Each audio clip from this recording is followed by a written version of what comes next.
Hello everyone, welcome to Sanmarga classes.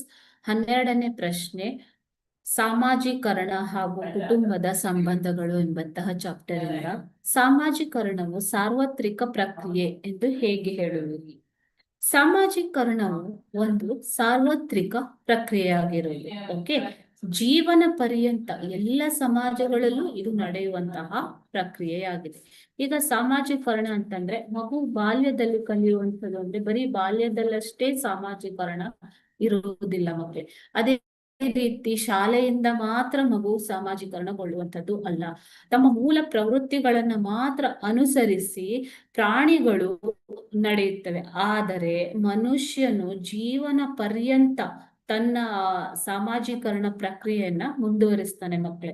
ಆತನ ಕಲಿಕೆಯ ಸಾಮರ್ಥ್ಯ ಹೆಚ್ಚಾಗಿರುವುದರಿಂದ ಆತ ಜೀವನದ ಪ್ರತಿ ಹಂತದಲ್ಲೂ ಕಲಿಕಾ ಸಾಮರ್ಥ್ಯವನ್ನ ಹೊಂದಿ ಅನೇಕ ವಿಷಯಗಳನ್ನ ಅಳವಡಿಸಿಕೊಳ್ಳುತ್ತಾನೆ. ಪರಿಸ್ಥಿತಿಗೆ ತಕ್ಕಂತೆ ತನ್ನನ್ನು ತಾನು ಬದಲಾಯಿಸಿಕೊಳ್ಳುತ್ತಾನೆ. ಓಕೆನಾ? ಸೊ ಈ ಸಾಮಾಜೀಕರಣ ಒಬ್ಬ ವ್ಯಕ್ತಿ ಹುಟ್ಟಿನಿಂದ ಸಾಯುವವರೆಗೂ ನಡೆಯುವಂತಹ ನಿರಂತರ ಪ್ರಕ್ರಿಯೆ.